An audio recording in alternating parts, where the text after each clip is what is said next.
ल पढ्नुहोस् है।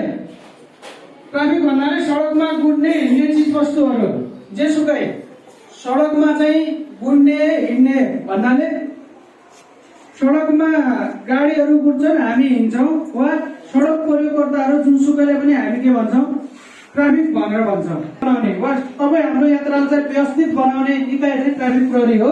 ट्राफिक प्रहरीको जिम्मेवारी भनेको सडकमा हामी कसरी सुरक्षित हिँड्ने त, कसरी चाहिँ हामी समयमा ठाउँमा पुग्ने त, कसरी हामी अस्तव्यस्त हुन नदिने त भनेर जुन निकायले काम गरिरहेको हुन्छ त्यो निकायलाई हामी ट्राफिक प्रहरी भन्छौँ। ट्राफिक प्रहरीको जिम्मेवारी भनेको सडकलाई चाहिँ कसरी सुरक्षित बनाउने, रोड एक्सिडेन्टलाई चाहिँ कसरी घटाउने, रोड एक्सिडेन्ट भइसकेपछि त्यसलाई चाहिँ कानुनी रूपमा कसरी अनुसन्धान गर्ने हो, ती कुराहरू ट्राफिक प्रहरीको अधिकार क्षेत्र अन्तर्गत पर्दछन्।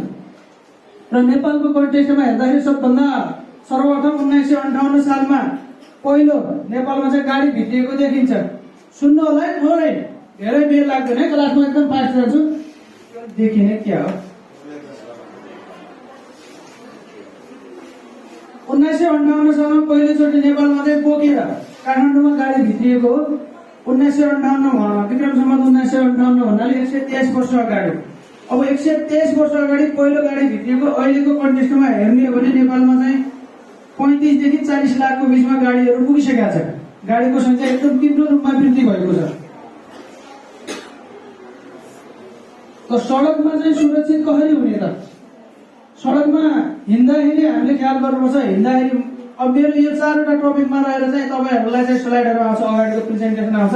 सडकमा हिँड्दाखेरि हामीले के गर्ने, सडक पार गर्दाखेरि के गर्ने, बस चढ्दा चाहिँ ओर्लदाखेरि के गर्ने र सवारी साधनमा यात्रा गर्दाखेरि के गर्ने, ती कुराहरूमा चाहिँ म फोकस भएर क्लास लिइरहेको छु।